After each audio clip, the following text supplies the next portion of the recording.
시청자 여러분 안녕하십니까? 9시 전북권 뉴스입니다. 새해 첫날인 오늘 영하권의 강추위에도 이른 아침부터 전북 지역 해맞이 명소마다 일출을 보려는 인파로 북적였습니다. 임실 국사봉과 남원 덕음산 덕음정, 장수 신덕산 등에서 방문객들은 새해 첫 해돋이를 보며 저마다 소망을 빌었습니다.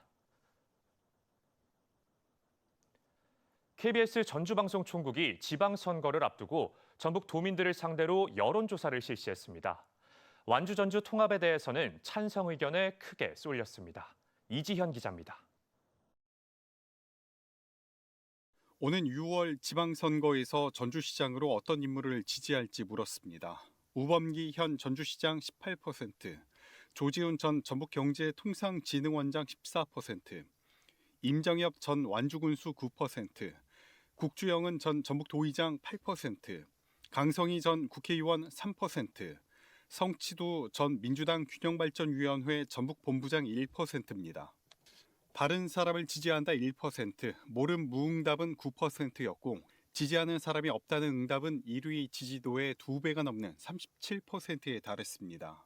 전주시장을 선택할 때 가장 중요하게 고려하는 사항은 정책과 공약 41%, 인물과 능력 31%, 도덕성 15%, 소속 정당 5%, 당선 가능성 2% 순이었습니다. 완주 전주 통합에 대한 질문엔 찬성이 83%, 반대가 10%로 나와 긍정 답변이 크게 앞섰습니다. 완주 전주 통합을 찬성하는 이유는 전북 경쟁력 강화 47%, 지방 소멸 대응을 위한 광역화 비로 26%, 경제적 효과 18%, 지리적 역사적 생활권 중복 5%였습니다. 통합을 반대하는 이유는 실질적 통합 효과의 의문 40%, 일방적 통합 추진 27%, 정책 개발 소외 우려 9%, 자치재정 악화 우려 6%, 혐오 시설 이전 가능성 5%로 나타났습니다. 이재명 대통령에 대한 국정 운영 평가는 잘한다가 86%, 못한다가 9%로 조사됐습니다. KBS 뉴스 이재현입니다. 다음은 완주 군수 선거 여론조사입니다. 현직 군수의 재선 도전이 유력한 가운데 대항마로 나선 후보군도 여럿입니다. 또 완주 전주 행정통합을 바라보는 국민들의 찬반 의견은 어떨까요? 이어서 박웅 기자입니다.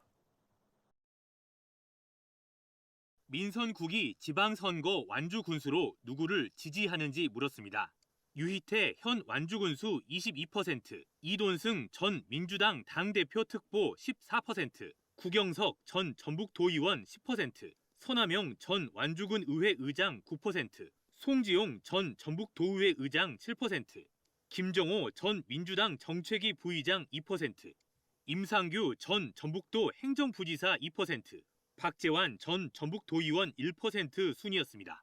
지지하는 사람이 없다 22%, 모름 무응답은 10%였습니다. 완주군수 선택 기준은 정책과 공약 39%, 인물과 능력 30%, 도덕성 14%, 소속 정당 4%, 당선 가능성 2% 등이었습니다. 네 번째 시도에 나선 완주 전주 행정 통합에 대한 찬성과 반대 여부도 물었습니다. 반대 의견 65%, 찬성 의견 29%로 나타났습니다. 통합을 반대하는 이유로는 실질적 통합 효과 의문 22%, 자치재정 악화 우려 21%, 일방적 통합 추진 17%, 혐오 시설 이전 가능성 16%, 정책 개발 소외 우려 14% 등으로 조사됐습니다. 통합에 찬성하는 이유로는 전북 경쟁력 강화 34%, 지방 소멸 대응 광역화 23%, 지리적 역사적 생활권 중복 18%, 경제적 효과 17% 등의 순이었습니다. 이재명 대통령 국정 운영 평가는 긍정평가 87%, 부정평가 8%였습니다. 정당 지지도는 민주당 75%, 조국혁신당 4%, 국민의힘 3%, 개혁신당 1%, 진보당 1% 등이었습니다. 이번 여론조사는 KBS 전주방송총국이 지난달 26일부터 28일까지 한국리서치에 의뢰해 전주시와 완주군에 거주하는 만 18세 이상 남녀 각각 500명을 대상으로 면접원에 의한 전화 면접조사로 실시했으며 응답률은 전주시 18.7%, 완주군 31.0%입니다. 표본 오차는 무작위 추출을 전제할 경우 95% 신뢰 수준에서 최대 허용 플러스 마이너스 4.4%포인트입니다. 여론조사 전체 질문지는 중앙선거 여론조사 심의위원회 홈페이지를 통해 확인할 수 있습니다. KBS 뉴스 박웅입니다. 2026년부터 전북에서는 실생활과 밀접한 여러 정책과 제도가 시행됩니다. 늘어나는 중장년 인구를 위한 일자리 지원 사업부터 농어업인 삶의 질 개선 정책까지 새해 달라지는 제도들을 진유민 기자가 정리했습니다.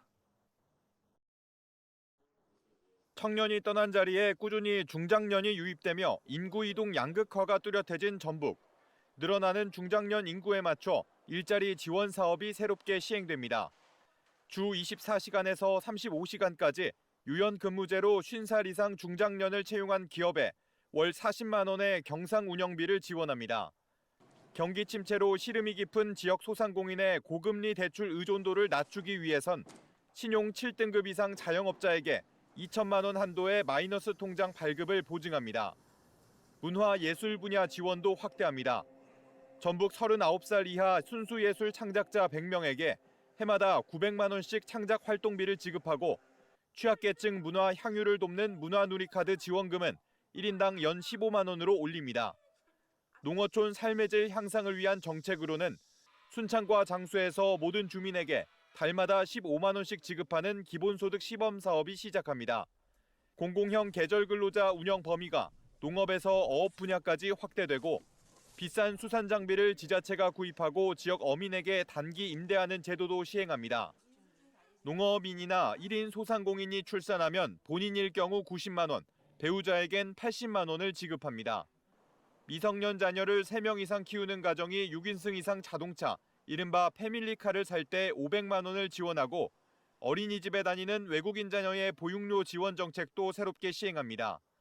새해 전북에서 달라지는 분야별 정책과 제도들은 전북특별자치도 누리집에서 확인할 수 있습니다. KBS 뉴스 진유민입니다. 군산의 한 골프장에서 수억 원대 화재 피해가 발생했습니다. 전북 소방본부는 오늘 오전 9시쯤 군산시 옥서면의 한 골프장에서 관리용 건물 2채와 잔디깎기, 전동 자동차 등이 탔다는 신고를 접수했다고 밝혔습니다. 경찰과 소방당국은 관리자가 없는 밤새 난 불로 소방서 추산 7억여 원의 재산 피해가 발생한 것으로 보고 화재의 원인을 조사하고 있습니다. 새해 첫날인 오늘 전북은 무주와 진안 등 동부 내륙 6개 시군에 한파주의보가 내려진 가운데 추위가 기승을 부렸습니다.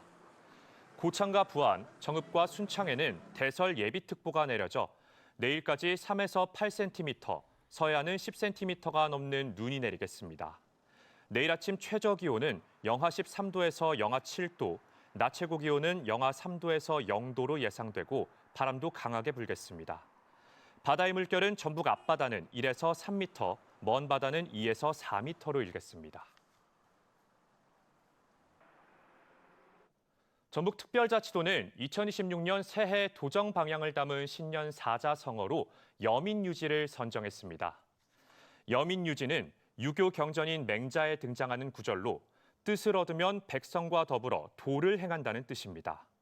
사자성어의 휘호는 세계서예 전북 비엔날레 조직위원회 윤점용 집행위원장이 맡았습니다. 이재명 대통령이 지역 현안을 놓고 주민들과 이야기를 나누는 타운홀 미팅 행사가 새해에는 열릴지 관심입니다. 전북의 경우 당초 지난달 날짜와 장소, 주제 등 구체적인 준비까지 거쳤지만 정부 업무 보고를 이유로 돌연 연기된 것으로 알려졌습니다.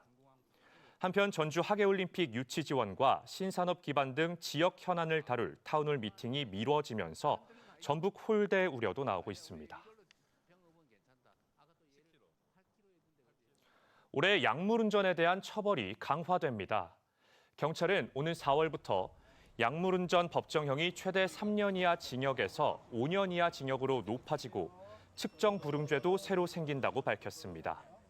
또 오는 10월부터는 상습 음주운전자의 재범을 막기 위해 음주가 감지되면 시동이 걸리지 않는 장치를 차량에 부착하는 제도도 시행한다고 설명했습니다. 전주시가 올해에도 복지 사각지대에 있는 위기 가구 발굴에 집중합니다. 지난해 복지 사각지대 발굴 시스템을 통해 11,000여 건의 위기의심 가구를 조사했고 이 가운데 2,700건을 공적 민간 복지 서비스로 연계했습니다. 전주시는 함께라면 등 전주 복지 정책을 활용해 위기 가구를 찾아 생활의 안정을 되찾도록 지원할 예정입니다. 전북권 뉴스 마칩니다.